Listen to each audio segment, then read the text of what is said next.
We are back on the Diamond K Show. I got somebody on the line. Who's that? What's up, Diamond K? It's your boy Scola, man. What's going on, bro? What's good, fam? What's going on? Hey, I'm chilling. So, what, you in the studio? Yeah, you know me, man. Look, can I apologize about yesterday first, man, like to any of the listeners that was waiting to hear from me, man. You know what I mean? I want to apologize to you. I want to apologize to Crystal and all the fans that was waiting to get at me, but I slip, and I normally don't, but, you know, I was in the lab working on a joint for somebody, and I just lost track of time, to be honest with you. It happens. So it happens. I apologize to everybody, you know? It's okay. I'm sorry, yo. I'm sorry. I think the most important thing is that we got you on the line now. Yeah. So I mean, that's good. So you're working on some new music. Oh yeah. And you don't want to say what it was yet, right? Yeah, I mean, I can give y'all the title of the album. The album is called From EA to Cali, which is EA stands for Emerson Avenue, which is this is kind of like a testimony to people to let you know, like, you can victory is still yours. I don't care what situation you in. I come from, I mean, you know, Diamond, Baltimore, Definitely. West Baltimore. You know where I come up at. You know what I mean? And to let people know that dreams do come true. People thought I would never make it. I made it, homie. Definitely. You know what I'm saying? They're still making it. So I'm just, from EA to Cali is just like a testimony of mine to show people that you can rise from, you know what I'm saying, certain situations and see your dream. So I'm leading by example. So I guess for the people that are not familiar with how you got started, I mean, let's talk a little bit about how you got started in the music industry. Okay. I guess what made you want to do this first? Actually, music is just in the blood, man. My father and all his brothers and sisters, they used to sing and, you know, all play instruments and stuff like that. So I kind of like was the family drummer as a kid, you know. And, you know, watching Michael Jackson and, you know, New Edition and all those cats, you know, coming up, it just inspired me to basically want to, you know, become an entertainer, whether it was, you know, at first I wanted to just go ahead and play basketball, but the music bug just wouldn't let me go, man. So you got some hoop game. Oh yeah, definitely. I mean, I still got game. I took a lot of cash money, man. A lot of cash that I sing. Yeah. You know what I mean? We put the ball on the ground, put the money down. We from D-More. You know how we do. Oh, definitely. You know? So you guess you came up with the music bug, like you're saying, and then Yeah. what about how did you go from the you know, just wanting to do it to the professional level? How did you make that transition? Well, actually, man, like once again, my father and his brothers and everything, they kind of schooled me to the game early, and I remember I was with a group called Perfect Combination. Myself, my man Jamie O, this guy named Day, and we actually ended up getting a little deal with the same guy who signed Keith Sweat, which was Entertainment, Elektra, and you know, you go through so much stuff, you get shelved, and then you become a tax write-off, and you know, and it kind of like turned me off. So what I learned was singing throughout the city, Baltimore, you know, D.C. or whatever. I made a little name for myself, so I just saved my little pennies, and I did the song "Let's Get Personal." You remember that, John? Oh, of course, I remember that. Yeah, you remember that? Remember that, Chris? Yeah, I remember that. So you know what I mean? That was a big record. That got a lot of spin. Yes, it did. You know? So what I did, man, I learned the game. I knew about distribution, and I'm a hustler by nature, so I hooked up with my man Antonio Murchison and Jerome Brooks. We formed Rome Records. I went in and wrote and produced the whole song. I mean, back then out of a drum machine, just off of sheer hunger.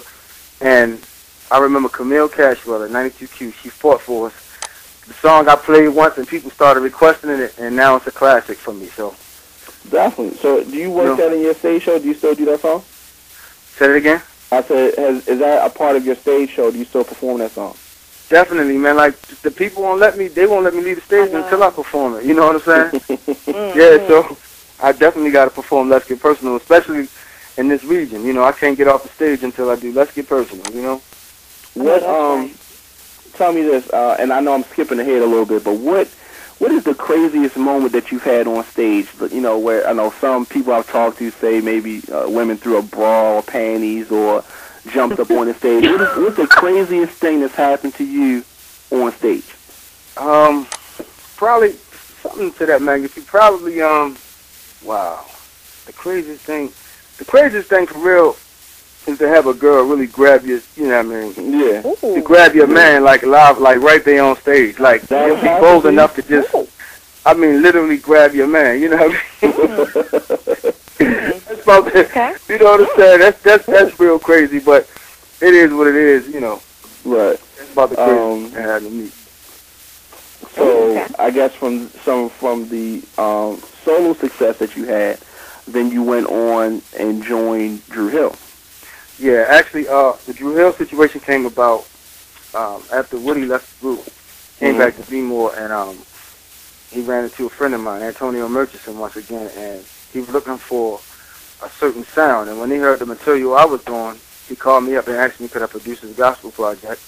I ended up writing and producing for him, and then it just extended from there. His record company, they paid me to go on tour with him. They paid me to arrange his stage stuff and all kinds of stuff. So, you know, I went on the road with Woody, helped him with his gospel project, and then at the time, Sisqo was he was big during the time Woody was working on this thing, and they was talking about getting back together, and Jazz decided he was going to do his own thing.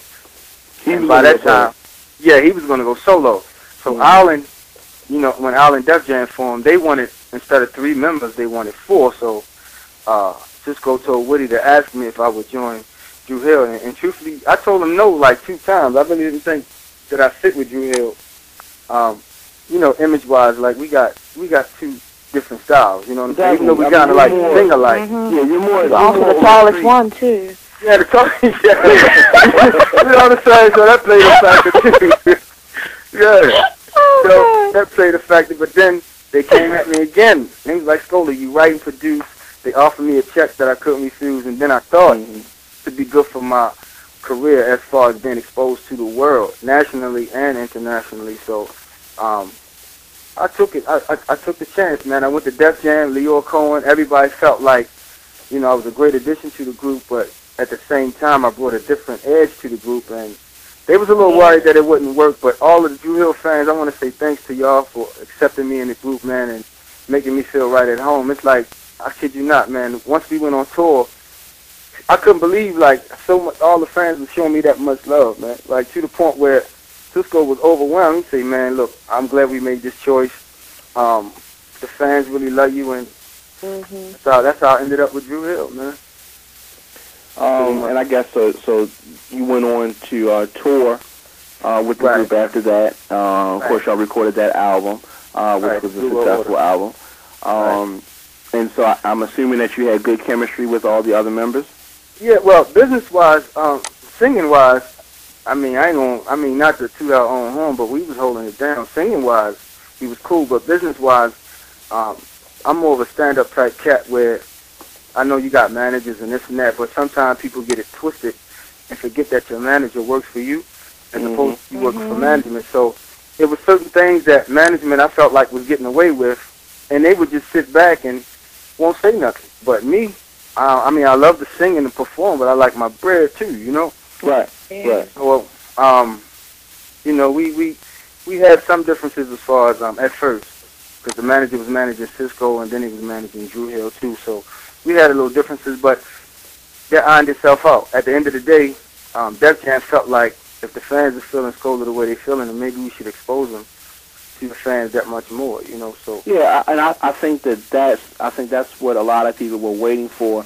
And I know definitely I have 3 callers on. I'm not going to be able to take your calls because we only have a few minutes.